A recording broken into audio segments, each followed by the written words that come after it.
Hello, everybody, and welcome to TV Gold. I'm your host, Jennifer Aydin. I'd like to start the day off with some gratitude. I'm thankful for this day, and I want to thank everybody who's been showing love to TV Gold. Like, comment, share, subscribe, tell all your friends, okay? Tell them to come to TV Gold. So the holiday season is here. Thanksgiving's right around the corner, and I got turkey on the brain. And, you know, when thinking about turkey as a host, I get very overwhelmed. And truth be told, like, I don't cook the turkey. I mean, I think I've made a turkey maybe twice in my life. Both times were completely different than each other. And usually my mom makes it. I feel like it's better if someone else makes it because then I don't get yelled at when it comes out bad. Or if it doesn't come out bad, I mean, one thing about family you can count on is that they always tell you the truth. It's like, Mom, it's too dry, it's not enough salt, you put too much garlic. So you know what? Someone else could do that. I'm good with the sides. I'm really good with the sides. So I'll have my mom do the turkey sometimes, or the past couple of years, it's been my nanny. So shout out to my nanny, yes. But I do find myself always trying to look at recipes when it comes to this time of year, right? It's like, what's out there? Are there any new techniques?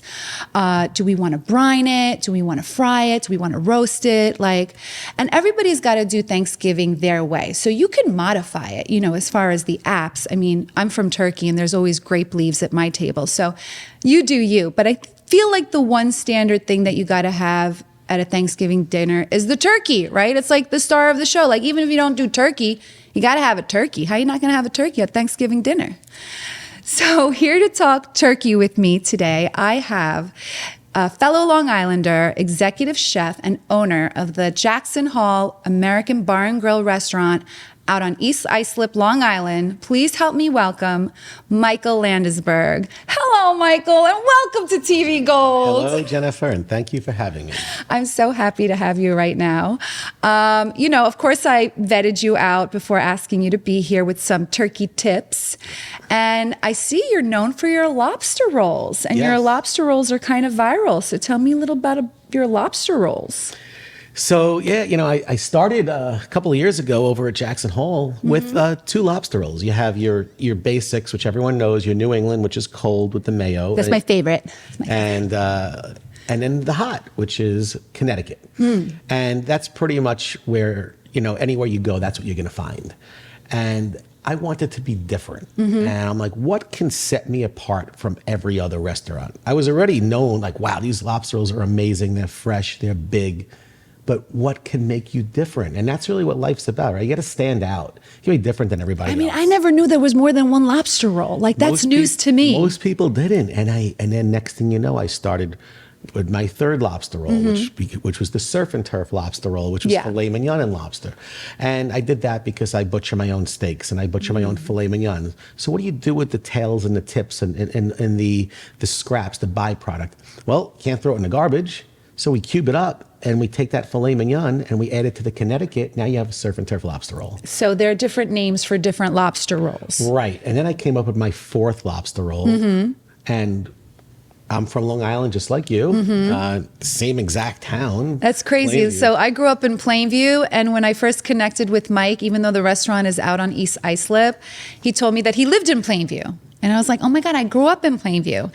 And his name is Michael, and my brother's name is Michael. And my name is Jennifer, and his sister's name is Jennifer. And I'm like, oh my God, this is like meant to be. Like, I didn't even know it. I didn't even know it, and it's meant to be. And you're from Long Island. Yes. How was the traffic getting in? Well, it really wasn't bad. It's one thing I don't miss about Long Island is the traffic. It's probably the only thing I don't miss because I love Long Island. I love Long Island if you don't have to leave Long Island. You know, all the streets are parallel to each other. You know, you miss a turn, it's okay, take the next turn, you're right back where you started. But in Jersey, you miss a turn, you are SOL, dude. Correct. And that is shit out of luck. Yes. It's 20 minutes before you get to your next exit. So it's definitely an adjustment. But I miss Long Island. I mean, I miss everything about it. I'm definitely going to come to your restaurant and check it out because I got to check out these viral lobster rolls. And you went viral for which lobster roll did you go viral for? So I went, you know, it started gaining a lot of traction. Yeah. And then, you know, nowadays everyone eats with their phones, right, first. Yes. And all these Instagrammers. And I had a couple of different influencers. One, Al Fenza, the Hug a Chef guy. Nice. He was the first one that really started to go viral with over 1 million views for my lobster bomb, my lobster rolls, and then the Grub Father with millions and well over 5 million views, and then. Like within days, Jody Goldberg from Fox 5 calls me. She's like, Michael, you know, your restaurant's going viral. I'm like, I know. We'd like to come down and we'd like to film. And then I'm on Fox News. It's on the local news. It's in every paper. How'd you feel about that? It happened so fast. I didn't even have time to prepare. We went. It's usually how things go. We went from being a very busy restaurant to holy fucking shit. Right. It was like 7 days a week from the second you open at 12, there's a line out the door. Wow. To get in. People travel. I saw online. People travel over an hour to your restaurant. From all over the country. And I even now have people coming from other continents. Someone just came from Australia. True story. Yeah. And I interview these people. It's crazy. And they hear about it. It's the power of social media from all over. But it's also your product. If it wasn't good, people wouldn't come back. Okay, people wouldn't travel. They've come to see, and then they stay to eat, and then they want to come back for seconds. So that's key. It's always easy to open a restaurant. I think what's hard is to keep it open and sustain it. Yeah, Bingo. Sustain it. So it's not easy. You definitely know what you're doing over there. But so I'm really cool, excited to talk turkey with you. And you know what though? After we're done talking turkey, I have a surprise for you. You have a surprise for me? Yes. Oh my God, I love surprises. I never get those people who tell me that they don't like surprises. That just means your surprise wasn't good. Right. Well, your surprises are great. I have a great surprise. You want to know it or not? No, let's keep it. But I definitely want to talk turkey with you. But before we get into all that talking turkey, I just want to take a moment because when I first started talking to you, obviously I was talking to you so that we can get turkey tips, do's, and don'ts, right? Because I know for me, when I'm hosting, I get very overwhelmed with making sure that the turkey is going to be good for my guests. But you told me something about your personal story that I think is really important to share, and it's really moving and inspiring. So I would love it if you could share a little bit about your personal story that really has nothing to do with cooking. Right. So tell me about yourself. So I've been in the restaurant industry. I started when I was 14 years old, and I've kind of worked my way up. And which is the best way to do it, right? Absolutely, because especially as a business owner, it's to know every position, and for me to know their jobs better than they know their jobs. How do you know if they're making a drink right or wrong? How do you know if they're cooking the food right or wrong if you don't know the job? So it's really very valuable. And then I'm sure about 5 years ago, we're going to fast forward a little bit. So we have limited time. And about 5 years ago, I was diagnosed with a rare form of male breast cancer. Right. And for the first time in my life, everything that I thought was important and everything that you think is important in life, now everything stops. And it's the only thing that takes precedence is getting well. And you got to be there for your family and your kids and your wife and your husband. So how does one go to finding out that they have male breast cancer? Well, because it's very rare. And now since meeting you, I've learned. I actually Googled. I Googled and they said that the American Cancer Society says there's about 3,000 cases a year. Correct. 3,000 men will be diagnosed per year. 3,000 men will be diagnosed with breast cancer every year, at least. Yes. And it's growing. Correct. It's not that it's growing, Jennifer. It's more that more people are aware, so that's why the number seems so when I was diagnosed, it was 1 in 1,000, and now it's 1 in 726, which is worse. But is it really that more men are getting breast cancer, or is it more that we're making people aware? By talking about it like this, it's making people aware. They're checking themselves. And by doing that, we're saving lives. But that's what I mean. Like women, we go to the gynecologist. They initiate us getting a mammogram yearly. We have somebody navigating us, telling us what to do. When it's a male, who's telling you that you should check your breasts? Or is it your primary care? Are you doing self-examinations? Do we need to be an advocate for more self-examinations? Because it's very prevalent, but it's not talked about. Correct. And it's a great question. And the answer is nobody. Nobody. You are your own best advocate. And that's the truth. Yeah. When it comes to breast cancer, just Wow. like you said, Yeah. you go for mammograms. Yeah, like they tell us what to do. Who's telling you what to do? Nobody. Nobody. I got lucky. I got lucky by catching it. What stage were you when they found it? 1. It was Stage 1. It was in the breast tissue, and I had a mastectomy, just like a woman would have a mastectomy. And did you have a mammogram? I did. I had a mammogram, and I had a sonogram, and I had a biopsy, and I found out that if I didn't have a mastectomy and chemotherapy, I had 1 year to live. Wow. Wow. And you were telling me before we started filming all this about the BRCA gene. Correct. So I was asking the question, when somebody knows that they have the BRCA gene, does that mean that they're going to get breast cancer 100%? Like, is it guaranteed that they're going to get it? It's another great question. And, there's a lot of things that we can do to be proactive. First of all, as far as men go, the one thing about a man is that it's palpable. You can actually feel it because our breasts we have breast tissue. It's small. Sure. So number one, just feel. If something doesn't feel right, speak up and say something. Yeah. As far as the BRCA gene goes, I was tested for 98 different genetic mutations. And I think it's something that everyone should do. But was this before or after you found out you had the cancer? After. Okay. And the reason was because I'm like, well, I have cancer. Why do I need to go for BRCA testing or genetic testing? I have cancer already.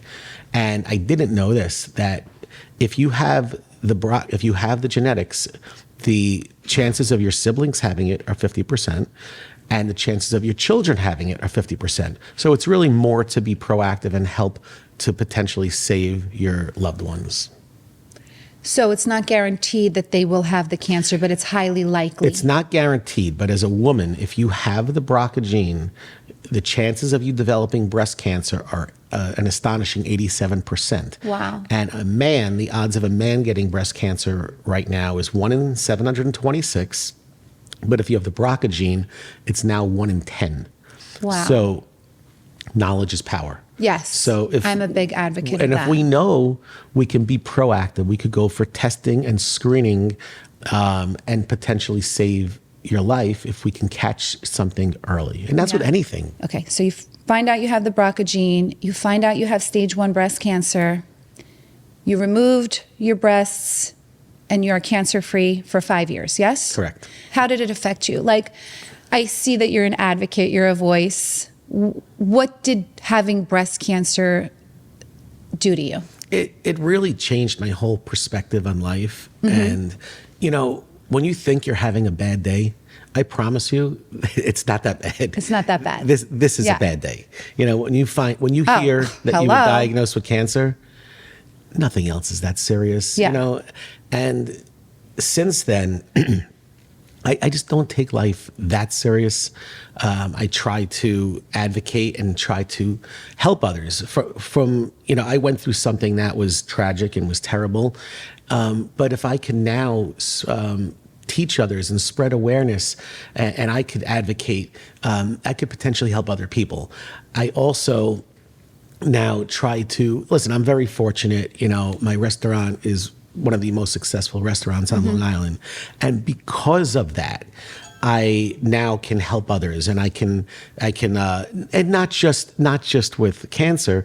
We also try to help others. I try to help other restaurants. I try to help other people, and I try to do good. I try to pay it forward, because that's really what it's about. You know, like if I can help others, I'm here. I was given a second chance at life. Well, you're very brave to share your story, because after, like I said, I vetted you out, and after I wanted to know about your foundation and who you work with, there is, not that I think that there is, but a lot of men who were talking about their experiences were feeling that there's a stigma about it and there's shame. So I think that you're very brave to share your story, because there's probably a lot of men out there that don't want to share it because of the stigma, but is a real relevant thing. And everybody has breasts. Correct. Everybody, whether it's male or female, we all have breasts. That's why I created the All Boobs Matter. That's what I wanted to talk about. All boobs matter, honey, not just to men. All boobs, All boobs matter. matter. So yes, tell me about All Boobs Matter, because I love that. Can you grab me one of the shirts? We have some friends here today behind the scenes helping us out. And when he told me about All Boobs Matter, I'm like, we got to talk about how all boobs matter. So I brought I brought a couple of shirts, Jen. Thank you. And All Boobs Matter with the pink and the blue. And the blue is to signify men. Yes. And the all pink inclusive. Is, I love it. And all boobs matter because men have breasts too. They do. And when we talk about breast cancer, we need to incorporate men as well. Yeah. And you know what's crazy that people don't know? Do you know the mortality rate for men when they get breast cancer is 19% higher than women? That's wild, because breast cancer is the #1 killer of women. Right. Why is it higher for men? I would think because maybe there's not enough knowledge of men knowing that they have it. Bingo. That is the answer. I always know the answer. It's the answer because there is not enough knowledge. So every time I get to speak on TV in front of a microphone, doesn't matter. Yeah. Someone's watching. Yeah. And if my story, touches one person, it makes it all worth it. Absolutely. If it hits home with one person, and it has, I promise you, it has with many people. So it's very important. Men catch it too late. And I don't know if you know this, but you don't die from breast cancer. Mm-hmm. You die from metastatic breast cancer. And no, I didn't know that. You don't, right. You die when the cancer spreads. Yes. And then there's no cure. And that's why it's so important to catch it early. I know, but it's like, how are we supposed to teach men how to catch it early if it's not protocol in their everyday checkups? By advocating and by just like what we're doing right now. I do this every day. It's conversation. Sometimes it's just one-on-one. So if a man goes into his primary care and says, I want a mammogram, do you have to have any pre-existing conditions? Does it have to run in your family? Like, I don't know. People get weird about insurance. If you want a mammogram as a man, first of all, forget about insurance. If insurance isn't paying for it, do whatever you want. Right? No, of course, but I'm just talking about a regular Joe, because I'm thinking about my husband and I have 3 boys. Okay, so there's going to have to be a reason, right? So either there's a lump, you feel something that doesn't feel right, some type of discharge. Maybe like me, you have the BRCA gene. Yeah. And you're being proactive. So I think, you can. So that's very interesting. So we can also be an advocate for women out there who do have the BRCA gene and know they have the BRCA gene. If they have any siblings that are male in their family, or if they have sons, they should be proactive in telling their people to just be a self-advocate. Yep, and just like I was with my sister. Yeah. And she was very hesitant. She didn't want to go. And I pushed her, and thank God she did, because she had the gene? She did. So what did she end up doing? So I did tell her that she should have a voluntary mastectomy and hysterectomy, because with the BRCA gene, you also have a 40% chance of developing ovarian cancer. Oh my God. And ovarian cancer, they say that that's also the silent killer in women too, because by the time they find out they have it, it's usually too late. Well, and did she do it? So my sister didn't. However, she didn't. However, she went. She was part of the Sloan Kettering RISE program, where she was going very frequently and being monitored because she was high risk. They actually told her she was a ticking time bomb, and she's very lucky because she actually did get cancer. But she caught it at stage 0, which I didn't even think was a thing. That's the thing. My mother had it at stage 0. She had calcifications, and we caught it early. That's the best possible scenario, best case which scenario. means that it wasn't even in the breast tissue, it was in the milk duct. Right. And she still had to get the double mastectomy and hysterectomy, but she's here today and she didn't need chemo like me, and everything is great. Thank God. Amen. Well, we always like to hear a happy ending to the story, so that's great. All right, good. All right, so now I think it's time to talk turkey. We got to talk turkey. We got to talk some turkey. We're going to take a little break now. We're going to shift gears, and we'll be right back with some turkey talk. All right, everybody, we're back. We are in the heart of my home, the kitchen, where Chef Mike is going to be making us a delicious little treat that's offered at his restaurant for a limited time only. All right, Chef Mike, what are we going to be making today? All right, so today we're going to make something I call my Thanksgiving meatballs. Mm-hmm. And what it is think of it as Thanksgiving in a bite. Simple, easy, and it's kind of a different appetizer. Mm-hmm. before your guests come over. Well, before we have the turkey, when the guests come over, and it's very apropos. I love it. So I'm always looking for new appetizers to add to the menu because we have our staples. But I created this a couple of years ago, and they've been a huge hit. And people order them by the trays out the door, and they're just so tasty and they're delicious. turkey balls. Turkey balls. Turkey That's right. balls. All right, so let's play with some balls, Chef Mike. All right. All right. So you tell us what you need for your balls, and then I'm gonna pick your brain about some turkey do's and don'ts. We can do that. Yeah. So it's really it's very simple. So. Think of everything that goes onto the plate. So we're going to have your ground turkey, right? Usually I'll start with we'll say 5 pounds of ground turkey. Okay, 5 pounds of ground turkey. How many people are we feeding right now? We're going to be able to this is going to feed at least 30 people. Oh, okay, perfect. If not more. Okay. At least 30 people. So we also need to do the stuffing. So now there's no right or wrong. You could do your own thing with this. It's kind of fun. So you could actually do your own bread. Or you can buy right over here. We have the stovetop. If you want to use stovetop, go for it. Use the stovetop. We also have this one, which I actually will use, and this is the I've Arnold. seen this too. They have seasoned and they have unseasoned. So these are all things you could buy in the store. You don't have to go crazy, and you don't have to overcomplicate everything. Yeah, I mean, right? listen, I buy corn in a can, dude. It doesn't listen. Whatever works, right? So if you want to sit there and you want to take your old bread, your day old bread, you want to cube it up. Nothing wrong with stale bread, honey. Right. Stale bread make good croutons. Exactly. Yeah. And you can make croutons. You can make stuffing. So we can do that. Yeah. You could make your own gravy, or right over here you have store bought home style gravy as well. And as far as making gravy goes, it's so simple. And it's really just all the pan drippings from the turkey, and I'll add some Like cornstarch? You could Make it a little thick? You could I don't know. That's old school. I don't know if people still do that. Cornstarch, arrowroot, if you would like, especially if someone's gluten free. Right. And then on top of that, you would add some type of stock. So we would go with like a turkey stock. If you could do a chicken stock, and then to thicken it up, I'd go with a roux. So roux is basically just flour and butter. That's it. Yes. And you melt. I've made a roux once. It gets clumpy sometimes. Well, you want it to get clumpy. Oh, you do? You do. Okay. So you take the butter, you melt the butter, you add the flour, and it gets kind of clumpy, and it gives it really nice flavor. So basically, it sounds like this meatball is basically everything you get at a Thanksgiving dinner wrapped up in a little ball. Right. So we have the ground turkey. Okay. We have our stuffing. And Yeah. I'll take some. And what you want to do with the bread or the stuffing that you buy from the stores, you want to add some melted butter, some milk. You want that to soak in. And I take that with the turkey, and that's really the base. Now, the other thing I'm going to do is I'm going to take, these are my ingredients. Now, you can Tell us your ingredients. So we can saute these, or we can roast them with a little bit of oil. So first, we have a little bit of garlic right here. Okay. A little bit of garlic. And then we're going to have... Like, how much is this little bit of garlic? That looks like one whole thing of garlic, yes? That's at least one garlic clove. That's right one. There. Okay. So maybe a little lot of garlic. So if I was doing I mean, it's for 5 pounds. So for 5 pounds, I would do a cup. Okay. A cup, which is 8 ounces. Okay. So I would do a cup of garlic.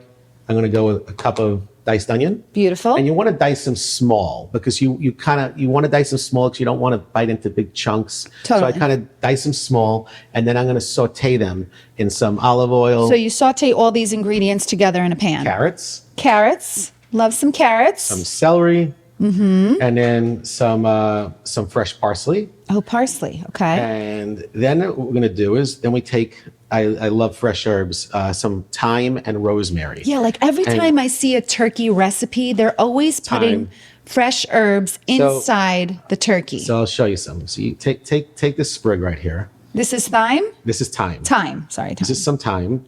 And all we're going to do is we're going to take our fingers and we're just going to go right down, and we're going to strip all the thyme. Oh, oop, I broke that one. Sorry. You're going to strip all the thyme. There you go. Oh, okay. Comes off pretty easy. We're going to strip all the thyme right off of it. I don't want to break it. You don't have, that's it. That's it. So we take the thyme, and then I pretty much. So you don't use the stick? No, I don't use. I don't use the stem. Just what if the we're leaves. putting it inside the turkey to cook? You'll live. You live? Okay. Okay. Now we have Rosemary. rosemary. Okay. Same thing. All I do is just So you don't have to chop it up. I do. Oh, you I do. So I take the rosemary, and I'm going to chop all this up. Okay. And these are my ingredients. And you saute all that together. I'm going to take all this, and I'm going to saute all of this stuff together. In what? What kind of oil you use? You can use olive oil, vegetable oil, canola oil. It doesn't. That really doesn't matter. Doesn't Oil, matter. A little bit of oil. What I did for these is I put everything on a pan. And What oil do you use at home? I'll use Like for this, when you're making this? vegetable oil, Vegetable canola oil, oil. canola oil, Some okay. people have allergies, so you stay Yeah. away from soy. Got it. And then this went right into the oven. I baked it, and it's gonna kind of soften up the vegetables a little bit before they actually go into my mixture. Okay. So now we have the ground turkey. Yes. Right. And we have the ground turkey. We have the stuffing. We have all our veggies. We have all this. We have this. A little bit of salt, pepper. I also put a little bit of fresh nutmeg in there also. That goes into the turkey balls. I never know what flavor nutmeg gives. I always think it's like cinnamon, but I know it's not. No, But it's definitely a fall spice. it is, and you don't want to. It can be overpowering. Yeah. So just a little bit. Little bit goes a long way. Okay. So now, I take all this, and this goes into my mixer. Whatever you have at home, you could do it by hand if you would like, and then basically the end product. We have it already, for TV purposes. And it's going to look like that. It's going to look like that. Okay, so this is the turkey mixed with all of these vegetables. Right. And the stuffing. All mixed. All mixed. Everything's in there. Okay. And now what we're going to do. I'm going to make some balls, Mikey. That's it. And all right, let's play with some balls, honey. My husband played with titties all day, so I'm cool with that. He's a plastic surgeon. I knew that. You knew that. So we got some gloves for you. Yeah. And that's why, like I have 3 boys. I have a husband. I want to tell them about, this breast cancer thing and, be your own advocate. It's important. 100%. So listen, I'm going to pick your brain about turkey do's and don'ts. So Sure. okay, to brine or not to brine? That is the question. That is the $1 million question. Now, brining basically, for those of you who don't know, because I'm sure there's people who didn't know because I didn't know, it's basically soaking the turkey for 24 hours before you cook it. Am I right? Yeah, you could go 12. You could go 12 to 24 hours. Some people will do it longer. So brine is like a saltwater solution, right? Correct. So first question, how do we pick the turkey for our group? Is there like a number to turkey pound ratio that we need to look forward to? It depends. How much food are you going to have? How much food do you eat? Everyone loves leftovers, Yeah, right? they do. If you ask my family, I cook for an army. I always go big. But sometimes they say that when the turkey's too big, like when I say 28 pounder, right. I've been reading that sometimes they don't cook as well. It's better to get a little bit smaller It's all about the timing. I find that the sweet spot on a turkey is like 18 to 20 pounds. They cook perfectly, 18 to 20 pounds. Okay. You can go 24, 25. So generally the rule of thumb when you're cooking turkey is between 13 to 15 minutes per pound. Uh-huh. So that's the first thing you want to remember. Okay. Second thing. 13 to 15 minutes per pound of turkey. Now, and this is in the oven. Correct. This is when roasting in the oven. I only deal with fresh turkeys. Okay. Now, fresh meaning organic or just fresh from the farm? It's not frozen. It's not frozen. Let me ask you, do organic turkeys cook differently than regular turkeys, or do they all cook the same? No, I mean, that really shouldn't make any difference. Okay. Me personally, I deal with fresh turkeys, but a lot of people, they have to thaw out the turkey.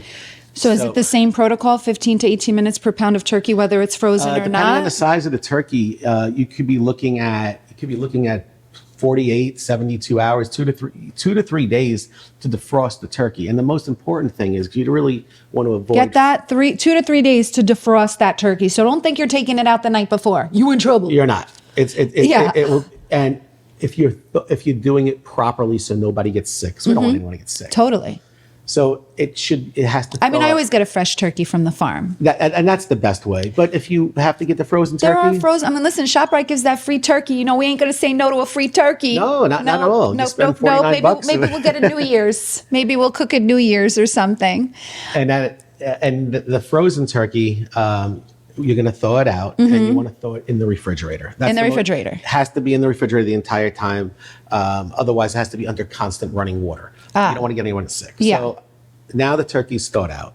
So then it's thawed out, and then you put it in the brine, or can you thaw it out while in the brine? No. So Oh, see? once That would have been a mistake. once the turkey is defrosted, or you start with the fresh turkey, now I'm going to put it in the brine. Okay. Now, Let's talk brine. So to brine or not to brine, To right? brine or not to brine, yes. So first, we talked about 13 to 15 minutes per pound. Yes. Something real important to know. You know when they have that little pop-up thing that's stuck in the turkey and it pops out? Yeah. Throw it away. Throw it away. It's completely useless. And Okay. if you want a dry turkey, go buy that thing. Okay, that thing pops out when it's like, the turkey's like 185 to 200. Turkey's already dried out and overcooked.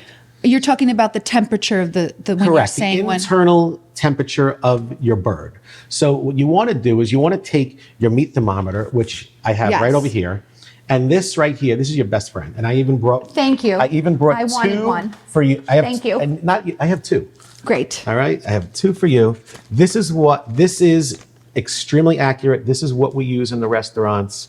So if you're going to have one tool for your turkey on Thanksgiving Day, this right here. invest in a little thermometer. These things are like $3, $4, $5 Yeah. bucks. They're not a lot of money. This is what you need, and you're going to take this, and it's going to go right into the deepest part of the turkey.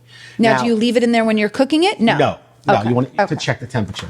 That's another You mistake. want to make sure that this is calibrated properly. So how would we make sure that this is calibrated properly?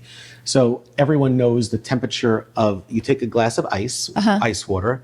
The temperature of ice water is 32 degrees. Okay. So I take a glass of ice water, and I put that in there. If this hits 32 degrees, I know it's calibrated properly. Okay, and so when is a good time to check the temperature of the bird? So again, you're going to go roughly 13 to 15 minutes Per pound. right, and I go uncovered. Oh, so you don't wrap it in foil? Not initially. Not initially. So you're going to keep an eye on the bird. If it's starting to get a little too brown, then you could loosely tint it with the and foil. then should it be on like a rack so Yes. that drippings should be under it? You want the turkey on the rack so you can get all the drippings. You could even put a little bit, not too much, because you don't want the turkey to steam.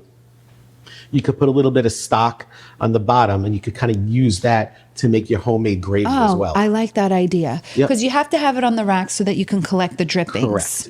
And then do we baste the turkey throughout? I know some people like baste, but what if you don't baste? So first, the brining. Oh, let's do the brining. I got ahead of myself. Brining, we're talking overnight.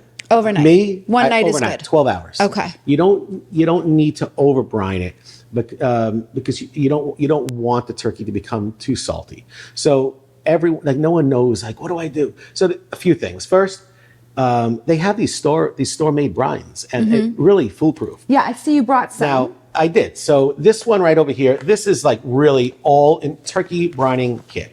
And that's all in one. Something like this is going to cost you between $12 and $15. Okay. Listen, if money's of no object, go for it. Yes. It's great. Now you have, right over here, we have another turkey brine. It's called turkey brine. And it's What a called great turkey brine. name. Look at that. This is $9. Yes. Okay. This is Now you don't use this whole thing, do you? Or you? Oh, I use the whole thing. Oh, you use the whole thing. Okay, just checking. Just checking. now, checking. So the whole thing mixed with water, and that's your the brine. general rule of thumb is a cup of salt per gallon of water. Okay. Now, to make your own brine at home, if you don't want to spend the money, which personally I think is a waste. Right. Very simple. A brine is primarily two ingredients: salt and sugar. You could use white sugar or Light brown sugar. Or light brown sugar. Does it matter what salt? Like, does it have to be like Himalayan, kosher, any of that? Like, I need to be specific. You want it to dissolve. You want it to dissolve in the water. So Okay. you're gonna bring your water to a boil, and we're gonna take a cup of salt. Oh, you have to boil the water? I didn't know that. How's the salt gonna dissolve? I just thought you don't mix it. Mix it. This is why I have a restaurant. This is why you're here today. So yeah. So you have to make the brine. Yeah. You don't just like fill up a pot with water, add some salt and sugar, and call it. Correct. All right. So So we're boiling water. The water's going to come to a boil. That's going to help the salt dissolve into it. 1 cup. We're going to do a half a cup of the brown sugar or the white sugar. For every gallon, we want 1 cup of salt and half a cup of sugar? Correct. Okay. Now, everything else is optional. That's the brine. Got it. That's what's going to work the magic. And that's great because people usually have these ingredients in their home if you didn't want to buy something. And you know what? This stuff costs pennies. Right. It's less than $1. Yeah. It really Yeah, is. It's less than $1. Like literally. I can go to the dollar store and buy that. Right. You probably have change in your couch to make this. Yeah. You don't need to spend $15. Now, add some peppercorns. Peppercorns, I add love. that. And you could also add some bay leaf. Bay leaves. And this is your and then you could add some citrus. You could put lemons. You could put limes. I put oranges. Okay, I like that. But it's really the aromatics. You don't really need it. You're not going to taste it. So that's the brine. Turkey. What's the pros of brining the turkey? The turkey is going to cook faster. It's actually going to cut down the cooking time, and it's going to make that bird so juicy and unbelievable. Okay. It's such. If you're not brining the turkey, My don't even mom bother. never brines, like never. But she does wash it thoroughly, take out all the gizzards and everything, pat dries it and We're going to do everything, that but- anyway. But she never brines it. But I like brining, the It's a idea game of changer. brining. It's a game changer. And when you're saying the brine, does the whole turkey have to be submerged in the brine? Does it need Correct. to cover? So now once that brine is made, now You wait for it to cool? yes. Of course. We don't want to cook the turkey. So now you have to cool. Now the brine is going to cool off. Okay. And then I'm going to take the bird and I'm going to put it submerged into the brine overnight for roughly 12 hours. Okay. Now we're going to take it off. Now we're going to take it out of the brine and we're going to rinse it off. One important thing to remember. Okay. So you're not rinsing off the flavor if you rinse it off. No, you're going to rinse off any excess. You're just going to rinse it off. Got it. One thing to remember, if you don't know this, the busiest day for plumbers is Thanksgiving. That's Oh my a fact. God. I did not know that. You could Google this. And it's the number one busiest day for plumbers. And tell me why. Because everybody is taking all these ingredients and they're washing everything off in the sink and it's clogging the drains. Yes. So And garbage disposers are not allowed in the state of New Jersey. got to be careful. Yeah. So you don't want to have a Thanksgiving and then you just spend $600 to have a plumber. Sure. So, all right. So maybe have a good tub in there while you're rinsing it off Great for all idea. the excess. See, I come up with good ones. So now we take the turkey out of the brine. It's rinsed. Do we pat dry it? Yes. We pat dry it. That's okay. the next step. You're going Next to pat thing. it dry. Okay. Now comes. How we're going to cook it. Right. So now there's one thing that people overdo, in my opinion, and that's butter. Yeah. Right? Oh, yeah. I've seen videos where they like slather it on. Then they open the skin, get it underneath. Yeah, I've seen 12 sticks of butter under there. Yeah. You're wasting your money and it's not doing anything. It's not doing anything. No. The bird isn't absorbing 12 sticks of butter. You know, and if it was, I think I always thought it was so that they can get the skin golden brown, crispy. So- I always thought it was that. All right. So what we're gonna do is now I'm gonna melt some butter. I mix a little bit of I can mix a little bit of olive oil with it as well. Butter has a lower burn temperature than oil. So I mix a little bit of oil with the butter, unless you're using like clarified butter, and you're going to coat the turkey. You can coat the turkey inside, outside with the butter, coated. You don't have to go nuts with the 18/6 of butter. Because you were telling me before that butter burns if it's only... right. The butter contains milk fat, and that's going to burn. Right. So now the turkey is coated with the butter, and butter, oil, mixture, whatever. Okay. And now is going to come the seasonings. Okay. And again, there's no right or wrong. And this is the seasonings we're putting on top. Correct. Like creating a rub? Inside, outside, the whole outside, thing. everything. Right. Okay. So really the main thing here is salt. Kosher salt. Kosher salt. You could do some pepper if you want to do some granulated. Just thinking, what is the risk of over salting it if it's already been in the brine? So we're only brining for 12 hours. Okay. So we're brining for 12 hours and we're rinsing it off. Right? Got it. Okay. And now there's also a thing called dry brining. Now for about 1 hour prior to putting the bird in the oven, I'm going to take my seasonings. I'm going to take some salt, some pepper. You could take some garlic. You could take like a Lowry's seasoning salt. You could take I like that. Garlic powder. There's no right or wrong. Onion, whatever you like. And the bird should be room temperature when we're putting it in the oven, yes? You could let the bird sit out before putting it. It will help speed things up. Right. And it will actually cook more evenly as well.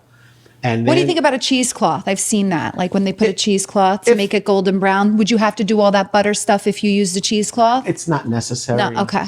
It's just not. You know, once you have the turkey greased and you have the seasoning, I let that sit now now as the bird is getting to room temperature, I let it sit. What that does is it allows all the moisture to draw up into the salts, and it helps getting hungry.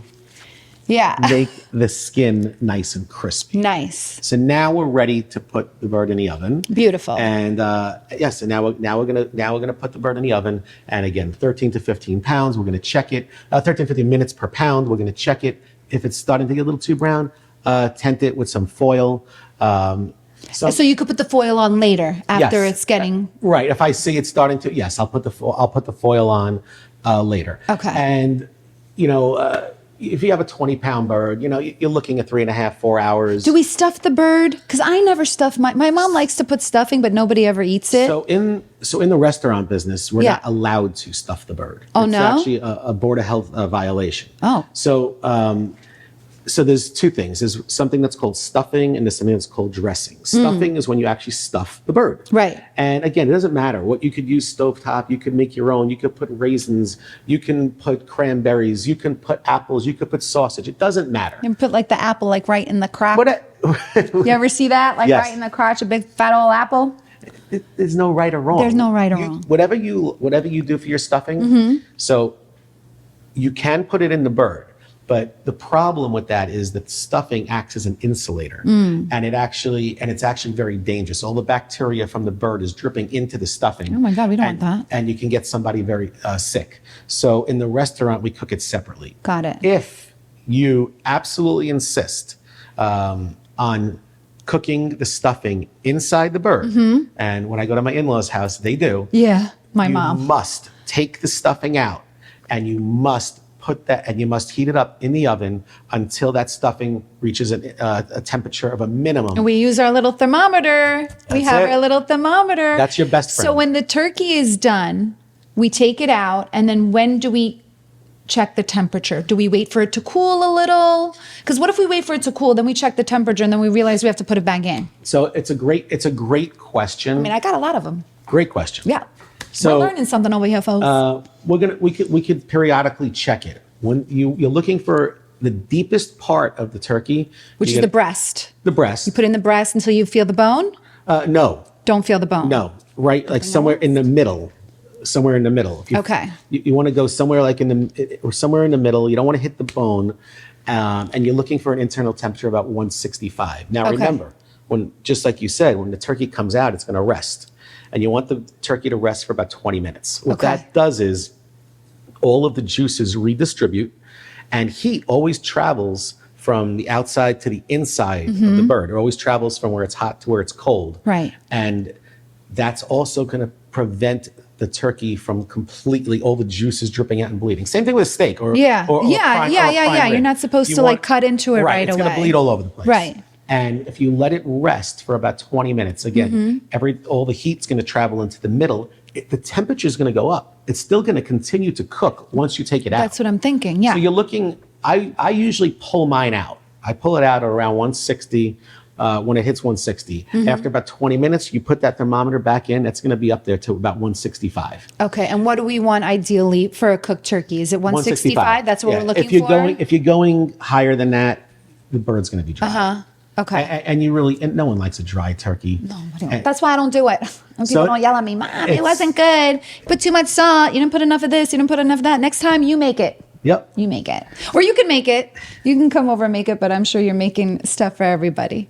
So that's good. All right. So I'm going to roast my turkey this year. I mean, I know a lot of people talk about frying a turkey. So real quick, when we want to fry a turkey, do you need a turkey fryer? Ideally, yes. You do. I mean, you can't just like fry it in a pot because it could be dangerous, I feel. It's very dangerous, and you don't want to fry a turkey inside the house. Right. And you never, ever want to fry a frozen turkey. Oh. You big mess. Okay, never Very- ever fry a very- frozen turkey, peeps. You heard it here Very, first. very dangerous. Yeah, no. If you really insist on frying, they have these outdoor fryers.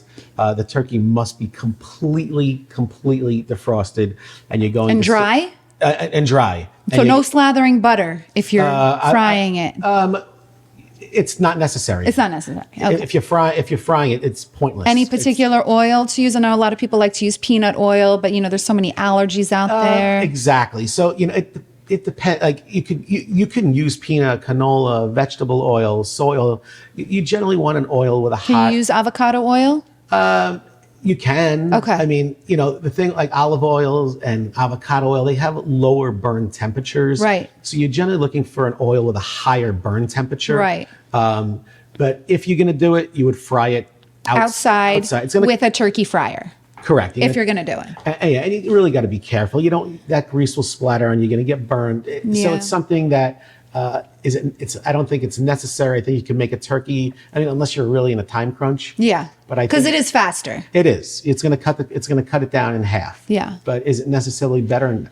I think for the most part, people do it because they say the taste is so good, right? Like fried chicken is good. Anything fried is good. Even an Oreo fried is good on my book, So sometimes people like the fried, but we're just going to roast it in this house anyway. It's easier to roast. All right. So let's get back to making some balls. So we have all the ingredients here. And I love this because I'm always looking for something extra to add. I mean, we got the staples. You got the mashed potatoes, the sweet potatoes, the stuffing, the green beans. And now we got meatballs. So this is what we're going to do. I'm going to take a little bit of avocado oil here, right? See, avocado oil. Now, put your hand out for a second. I'll put my hand out. Yeah. All right. I'm Give going to put me a little bit on your hand here. Yeah, I'm good. That's good. Now, we're going to take a little bit. I'm just going to copy you. I'm going to take about 2 ounces right here. Okay. 2 ounces, like is that like 2 tablespoons? This is 2 ounces right here. Okay, 2 ounces. That's perfect. And the oil is going to help you roll it. Now we're just going to. There we go. There we go. And we're just going to roll. Yeah. Play with them balls. Roll the turkey balls. Yeah, roll them turkey balls. Look at that. And now we got 2 perfect balls. There you go. 2. The magic number. I always like someone with 2 balls. All right. Sorry. I have one. I cannot stop. Yeah, it's not stop. They're just going to keep I going. have 1 breast. You have 1 breast? But I have 2 balls. There you go. You got 2 balls. You're winner, chicken dinner. So, yeah, we just, and it's really that easy. So that once this is... and then you put these, you fry them in the skillet or you bake them in the oven? I bake them. You bake them? And we could do that real quick. We could roll these up and we can bake them in the oven. Wait, is this my surprise? I know you said you had a surprise for me. This is not the surprise. This is not the surprise? But we are going to, there is going to be a surprise right after we cook these. And as far as stuffing, I got to say, I love me some stovetop stuffing. I really do. I only eat it once a year. It's during Thanksgiving. And you could also doctor up the stovetop stuffing. You could add other make things. It with chicken stock. Sure, you could so put it tells chicken you stock. water. You could, if you want to put pork in there. You want to put apples in there, cranberries, raisins, whatever you want. There's no right or wrong. Whatever you like, there is absolutely no right or wrong when it comes to. You gotta make it your own. I hate it when people tell you you're supposed to do this and you're supposed to do that. Like, dude, the rules are there are no rules. No, there are no rules. There are no rules. So we're gonna make 2 more. Except when cooking a turkey, because you don't want that thing to come out bad. So now what we're going to do is we're going to take these. We're going to take our. This is good. Jamming them up. Let's do it. Let's finish it. We're already here. We're going through. So this is going to go. We're going to go. I ain't no amateur. I do have 5 kids. We're going to go 17 minutes, right? 17 minutes. I love an accurate time. I love that. We're going to go. I hate when they just say just eyeball it. Dude, I ain't the chef. All right, so we're going to go 17 minutes. We're going to go 17 minutes. There okay, and these don't expand like chocolate chips. No, they're not. Right? They're not going to expand. So now we're going to go. Okay. We're going to go 17 minutes. I'm going to take the gloves off. Put it in here. We're going to throw that away. All right, we're going to throw this in the oven. We're going to take a little break. While we throw that in the oven, we're going to make our gravy, and then we're going to show how we plate it up. Oh my God, I'm so excited. All right, so we're going to just take a little break, put these in the oven, and we'll be right back. All right, guys, so our meatballs are almost ready. We are cooking up a storm over here. He did bring me a surprise. Not only did he bring me some lobster bisque soup, which we've been heating up on the stove, but what did you bring me, Mike? We're going to make our own lobster rolls. Oh my God. A little birdie told me that your favorite is the New England, the cold one. It is. So I didn't just bring it. We're going to make it. We're going to make it? You're going to watch all the magic happen. Oh my God, we've been making so much stuff. I feel spoiled. Is this going to take a long time or are you like a whiz? 1, 2, 3. How quick and easy, and you could do it at home. So first, No way. these meatballs are ready. So All right, let's get the meatballs out. Try the meatballs. Let's plate these balls. So we're just going to take it right out of the oven here. Again, the chef's best friend is a rag. All right. Oh my God, they're sizzling. So these are your turkey balls. The balls are balling, Mike. Depending on your depending on the oven. You hear that, Ivan?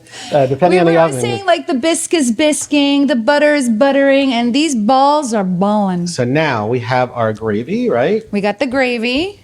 And so we heated up the gravy. So this is the dish that he has. I feel like it's fine. This is the dish that he offers at his restaurant, the Jackson Hall American Bar and Grill out on East Islip, Long Island. Yep. You didn't know, you better ask somebody. And this is his signature appetizer that's only available during the holidays. Yep. Yep, during Thanksgiving. So we're gonna take 4 balls. Okay, take 4 balls. All right. And this is how I do it. Okay. But at home it doesn't matter, right? At home is you know, you're all about presentation. So I take the 4 bowls and I put the bowl right in the middle there. All right, we got that. All right, and we're just gonna. So these were already cooked. So yeah, you could pre-make these, and you don't have to wait. You could make them, and then you could just throw them in the microwave and heat them up as long as they're covered 2 minutes. And they're so you're saying you could do a lot of this prep the day before? Yes, this doesn't have to be done the day of. That's great. I love that. Remember, even in the restaurant, you think I'm every dish we're going to wait 20 minutes to have them? No, I mean I always wonder how you guys do it anyway. So now these are ready. Now we're going to take some cranberry relish. You can make your relish. You can make your own, or I like the real relish, not the gelled stuff. Some people like it. There's no right or wrong. Remember. There's no right or wrong. You got to do you. Now this is optional. Okay. I do it because this is Thanksgiving in a bite. Right, Thanksgiving in a bite. So we have the balls. I'm going to take a little bit of the relish, and that's going to go right in the middle. Okay, that's going to go in the middle. We're going to take a little sprig of rosemary, like a little mini Christmas tree. Little Christmas tree. Throw it right in the middle, and there you have it. This is your Thanksgiving balls. So what do we call this in the restaurant? Just good old-fashioned Thanksgiving balls? Yeah, I call them. I call them. Like to order some of Mike's balls? Some people actually do say They do say Some that. people actually do say that. You could drizzle a little gravy on top. That's it. This is you always need a little gravy on top. This is such an amazing dish. It's so simple. I'm excited. And you're going to try one right now. I'm going to try one right now. Making myself at home in your house. Here, I have a plate. Of course, mi casa es su casa, Mike. That's why this is TV Gold. And then we have a fork. Okay. And then you just dip in there. And if you want to take some cranberry relish, you can. You don't mind if I double dip, do you? You just take one dip and end it. One dip and end it? One dip and end it. You know where that's from, right? We double dip. You know where that's from? One dip and ended. Of course, Seinfeld. There you go. That's why I was like, you know what? There's no big deal in double dipping. My husband's a doctor. Trust me. He tells me. I'm going to see Seinfeld next month at Foxwoods. Oh my God, he's so funny. You know what I like about him? He's funny without being vulgar. Exactly. Double dip. There you go, right there. Oh my God, Mike. This is so good. I can't believe that this is so good.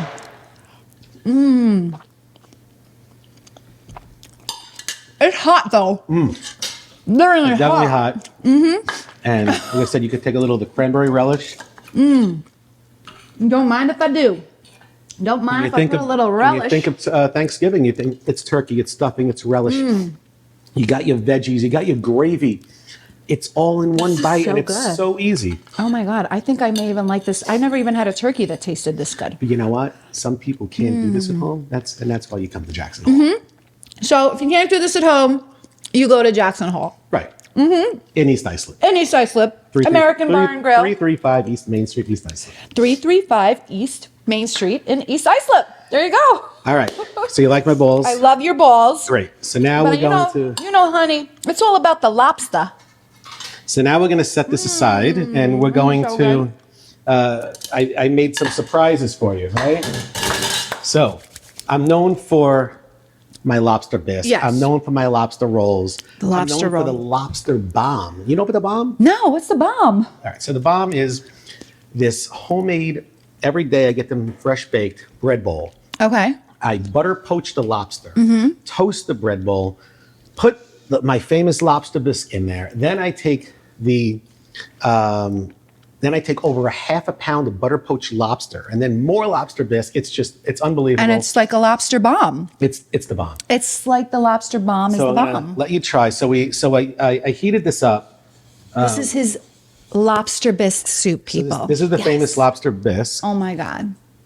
Where do you get the lobsters from? So lobster comes from either Maine, Boston, Massachusetts. Yeah, I've seen that. Like a Maine lobster. Is that supposed to be like better than the others? Generally, so the lobsters in Maine, the larger lobsters are protected. So the lobsters in Maine are generally be the smaller ones. Got it. The rule of thumb is from the eye socket to the the tail. It can't be more than 5 inches. They have to be thrown back. Okay. So a lot of the larger lobsters are all coming from Massachusetts. Or I mean, even I go to a Canada restaurant. too. Yeah, I mean, Canada. I don't mess with lobster at home. You know, I leave that to the professionals. So- I just go to a fancy restaurant and get me some lobster. One of the things about my lobster bisque, simplicity. Simplicity. The base is lobster shells, the bodies. That's Okay, it. that's it. I don't even put a mirepoix in there. There's no carrots, there's no celery, there's no onions, no shrimp shells, there's no clam broth, nothing. Oh. It's so simple and so delicious. And I just feel that people overcomplicate the bisque. It's Yeah. my recipe for 25 years. And I'm going to tell you a little secret. Do you know every Thanksgiving, this is what I serve? Lobster bisque. It's a staple at one of your Thanksgiving meals. It's going to be at Grandma Eve's house. And Grandma Eve, I know you're going to be watching this right now. Oh my God. And this is going to be served Shout out to Grandma Eve. at Grandma Eve's house on Thanksgiving. Oh my God. And I thought we had a spoon, Jennifer. We can open the drawer and get a spoon. Okay, and There's more where that came from. hold on. I'm going to just take a little tiny You bit. take one there. I gotta need to cool off because, you know, I can't eat food that's hot. You know, my mother-in-law, she could put that in her mouth like steaming hot and speak. I would burn my tongue. Yes. So, whoops, and then another spoon. This Over here, is- behind you, right here. Okay. This looks so good, guys. If you guys were like seeing how the chunks are like, not just like chunks that come in. This is like real lobster, dude. Now, when you taste the broth, you're going to taste lobster. It's coming. What do you think? This is like heaven in a bowl. Heaven in a bowl. And I didn't have breakfast today, so like I really feel spoiled. This is amazing. This is amazing. And you know what? It's not even my surprise. There's more. Not. I think I'm ready for my surprise though, Mikey, I gotta say. All right, so we finally came to the portion of it where it's my surprise. Yes. We are going to be making my favorite lobster roll, the New England one. Correct. So why don't you tell us what we're gonna be doing, Mike? All right, so real simple. Real We're going simple. to take our fresh lobster meat and toss it in the bowl. Toss it in the bowl. And you could use this later and make your own. Take all of it, right? I'm gonna take all of it. You know, we got 5 kids in the house. Take all of it. We got people coming left and right. Now, mayo. Mayo, Not a lot. not a lot. Little goes a long way. A little goes a long way. Just a little Okay. bit.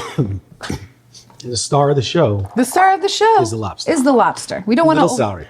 Little celery, Not a lot. because we need the crunch. I like the crunch. Now, I do. Now, why do they call this the New England one? Because it originated in New England. So, the New England lobster roll. I kind of figured that, but I didn't know. I'm going to Boston this weekend. Uh-huh. Going to be a lot of New England lobster rolls. Okay, so then is the Connecticut one, was that made in Connecticut? Probably. Yeah, and that's the hot one with the butter. That's the hot one with the butter. Now, a little bit of, You want salt? yes. Yeah, behind you, there's like pink salt in a jar. Oh, pink Himalayan. Look at that. Himalayan, we use Himalayan salt in here. That's why I was asking, like, does the salt matter? Not a lot. Not a lot. A little bit of salt. A little bit of salt, a little bit of pepper. pepper. I can do that. Now, I don't use lemon juice. Oh, Lemon zest. lemon zest, huh? That's it. Zest it. Zest, yes. Okay. Little lemon We zest. say yes to the zest. That's it. Little That's lemon. it? Little Okay. lemon zest. And then mix. And then don't tell me that's it. That's it. But you just want to coat it. We're not looking we don't want to slather it with Yeah. mayo. We just want to coat it. We just want to coat it. And again, Oh my God, lobster's that- the star of the show. You know what? I can smell the lemon. And you know what I'm thinking? I never knew there was lemon in that. I never knew there was lemon in that, but it's the lemon that gives it that zing. Exactly. And that's why I like it so much. Now. Now I know. Okay. All right, Now so- it's time for the buns. We got to get some good old-fashioned brioche buns, but not the ones that are split. Okay. Because we need to be able to stuff it. Bingo. And then you heat these with butter. So he toast them with butter. He toasted these with butter before when we were doing the break. And now, So we're gonna open it. I'm just gonna take it with your hands. It's all right. You're so wearing you got your gloves on, and you're gonna. And you know, my husband's a doctor, and he always tells me, like, you know, germs are relative. If you It makes you doesn't kill you, makes you stronger, kind of thing. we're gonna stuff it. Oh my God, how am I gonna take that and take a bite out of that one? And then a little chives right on top there. We have some chives. Little Honey. We need a chives. garnish. And that's it. We need to make it fancy. So That's it. that's it. This is my surprise. And Are you excited about my surprise? It's like I didn't even ask for it. I just came. It just came. all right, It's so this my is the New favorite. England lobster roll. Okay. I'm gonna take a bite out of your roll. Simple mayo, celery, salt, pepper, lemon zest, and I'll just take a fork and taste it, make sure it came out okay. Make sure you like. You always got to do a little taste test. I'm gonna do my own little taste test. Make sure it's good. Oh You my know. God. Let's see if it's all the hype that's it's hyped up to be.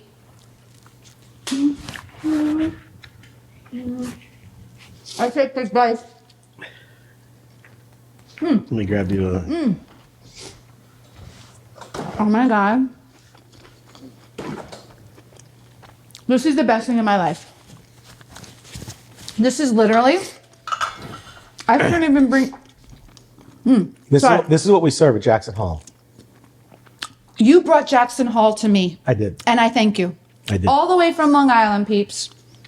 So, we got Thanksgiving down packed. We got the lobster down packed.